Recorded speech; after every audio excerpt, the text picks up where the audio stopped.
Bonjour à tous, merci d'être avec nous pour ce nouveau numéro de À l'affiche, placé aujourd'hui sous le signe du cinéma.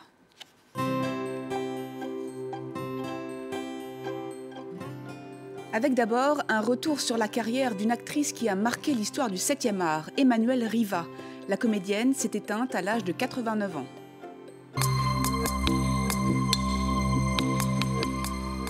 Puis, petite balade givrée dans les coulisses du Festival du film fantastique de Gérardmer, qui a récompensé cette année une jeune réalisatrice française.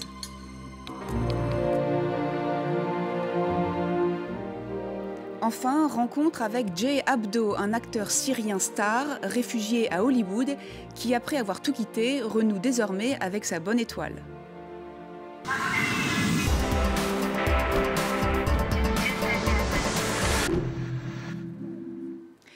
Et on commence avec la disparition d'une actrice de légende dont la carrière fut placée sous le signe de l'amour, Emmanuelle Riva, avec Hiroshima, mon amour d'Alain Resnais, qui la révèle au monde entier, puis Les heures de l'amour et surtout Amour de Michael Haneke, Palme d'Or 2012, qui lui vaudra à 85 ans le César de la meilleure actrice. Retour sur le parcours d'une comédienne à la voix si singulière. La gloire et les plus prestigieuses récompenses, Emmanuelle Riva les aura surtout connues à 85 ans. En 2013, elle reçoit le César de la meilleure actrice pour Amour de Michael Haneke. C'est pas l'amour, c'est pas un amour, c'est amour. C'est comme s'il y avait une troisième personne présente là. C'est presque, pour moi, c'est le nom d'une personne, Amour. Aux côtés de Jean-Louis Trintignant, elle interprète cette vieille dame. Mais tu fais quoi? Tu avais laissé l'eau couler. Qui perd peu à peu la tête. Dis donc, qu'est-ce qui t'arrive? Tu es complètement folle? C'est une blague? Pardon? Un film salué par la critique et qui remporte la Palme d'Or à Cannes en 2012. La récompense revient uniquement au réalisateur, mais le jury souligne que cette victoire est largement due à l'interprétation des acteurs. Un rôle qu'Emmanuelle Riva portait en elle. Qu'est-ce qui se passe? J'ai tout de suite été extrêmement attirée par ce rôle. J'avais en moi la sensation que je pouvais le faire. Un retour triomphal qui couronne une discrète carrière de près de 60 ans, des dizaines de pièces et de films. Emmanuelle Riva tourne avec Jean-Pierre Melville ou André Cayatte.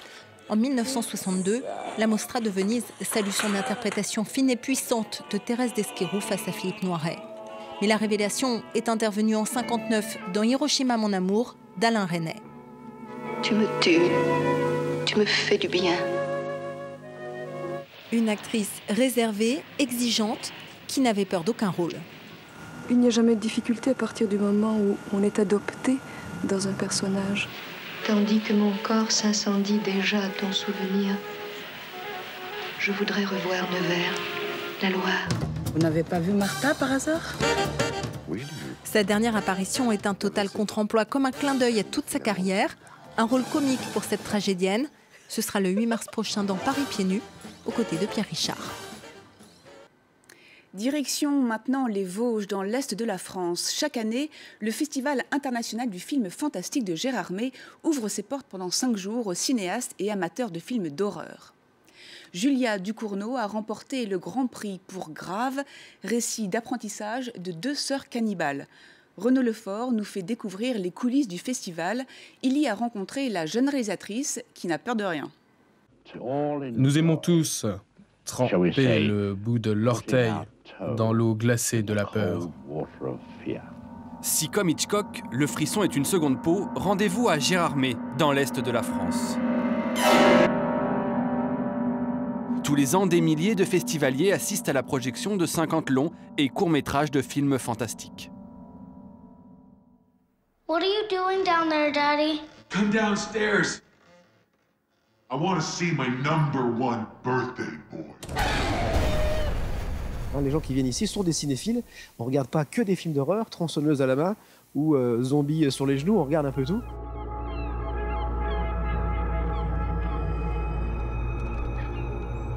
So we're just gonna wait in again then? C'est avant tout l'occasion de découvrir des films qui, pour la plupart, ne sortiront pas en salle. Ce que j'apprécie particulièrement, c'est l'ambiance. Cet après-midi-là, sur ce lac, l'ambiance s'est complètement givrée. En compétition, des films des 4 coins du monde, même si le genre reste dominé par les États-Unis et l'Asie. C'est pas très français. Le cinéma français est quand même très ancré dans le réel. C'est quand même un cinéma de la vie, du réel, quoi qu'on en dise. Et c'est pas notre culture, c'est moins notre culture que les Américains, par exemple. C'était sans compter sur la Française Julia Ducournau, Grand Prix de cette 24e édition pour Grave. L'histoire de Justine, charmante végétarienne devenue cannibale après une séance de bizutage dans sa nouvelle école. Estomac sensible, s'abstenir.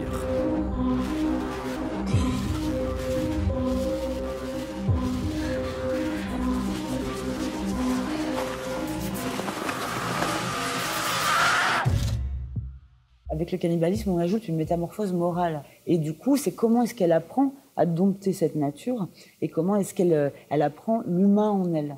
Et être l'humain, ça veut dire je pourrais tuer, mais je ne tue pas.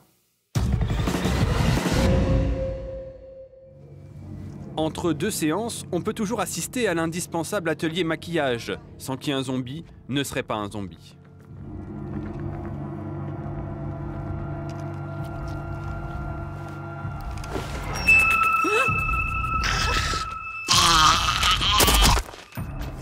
Cannibale, zombie, trouble de la personnalité. Pendant 5 jours, il y en a pour tous les goûts, mais ne perdez jamais à l'esprit que tout ceci n'est que de la fiction.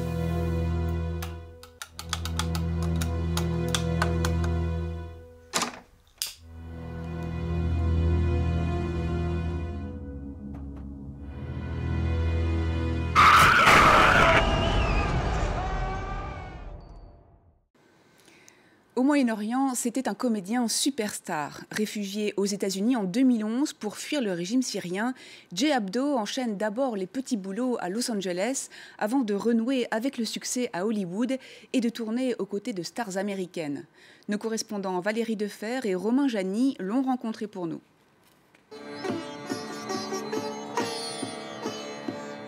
Chaque matin, Jay Abdo parcourt plusieurs kilomètres dans les rues de Los Angeles.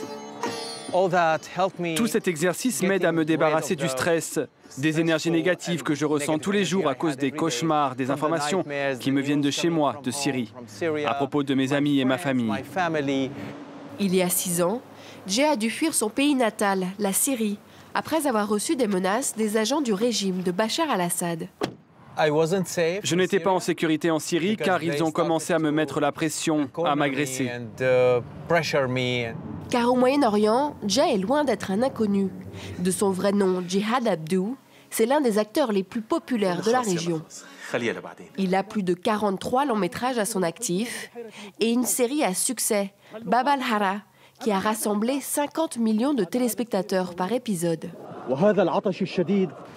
Au début de la guerre civile en Syrie, Jay a rejoint sa femme, Fadia, étudiante aux États-Unis. Il a tout laissé à Damas, sa fortune et sa notoriété. Je lui ai demandé d'emmener 2 choses avec lui, nos albums de mariage et notre violon. Jay est arrivé en tant que réfugié, un statut fragile, surtout depuis que Donald Trump a suspendu l'entrée des ressortissants syriens sur le sol américain. La situation était déjà difficile, mais elle devient encore plus dure et effrayante. C'est triste, mais c'est la réalité. Mais nous restons optimistes. Je suis optimiste. À son arrivée aux États-Unis, Jay a enchaîné les castings sans succès. Il est alors devenu livreur de pizza et chauffeur Uber. Et pour percer à Hollywood, il s'est senti obligé de changer de nom. Jihad est devenu Jay, même auprès de ses amis. C'est difficile pour Jay, parce qu'il a déjà tellement d'expérience. C'est tellement un bon acteur. Devoir recommencer à zéro comme ça, c'est vraiment dur. Après 2 ans de galère, le réalisateur allemand Werner Herzog lui donne son premier rôle à Hollywood, aux côtés de la star australienne Nicole Kidman dans le film Queen of the Desert. Elle a été très sympa et m'a beaucoup aidé. Je ne l'oublierai jamais. Il a ensuite tourné avec Tom Hanks dans le long-métrage A Hologram for the King. J'ai l'impression que c'est le destin qui m'a amené jusqu'ici. Et maintenant, je me sens chez moi. La tête dans les étoiles, Jay croit en son destin américain. Car il sait qu'à Hollywood, l'histoire finit toujours bien. Et on termine cette émission avec encore une petite dose d'optimisme, celle qui ressort du quotidien pourtant difficile d'enfants malades devant la caméra d'Anne-Dauphine Julien. Ce documentaire touchant, intitulé « Et les Mistral gagnants », nous révèle une rage de vivre hors du commun. Je vous propose de découvrir quelques images sur une bande-son signée du chanteur Renaud. Merci à tous de nous avoir suivis. N'oubliez pas de retrouver toutes nos actualités sur france24.com ainsi que sur tous nos réseaux sociaux. À très bientôt. C'est pas grave, on laisse tomber les choses qui nous tracassent et on vit avec. Kuna Matata. Ça veut dire quoi? Ça veut dire pas de soucis. M'asseoir sur un banc, 5 minutes avec toi, regarder le soleil qui s'en va. Te parler du bon temps qui est mort et je m'en fous, te dire que les méchants c'est pas nous. Beau comme un pompier. Si moi je suis barge, ce n'est que de tes yeux, car ils ont l'avantage d'être deux. Et entendre ton rire s'envoler aussi haut, que s'envolent les cris des oiseaux. Te raconter enfin qu'il faut aimer la vie, et l'aimer même si le temps est assassin et emporte avec lui les rires des enfants. Et les Mistral gagnants, et les Mistral gagnants.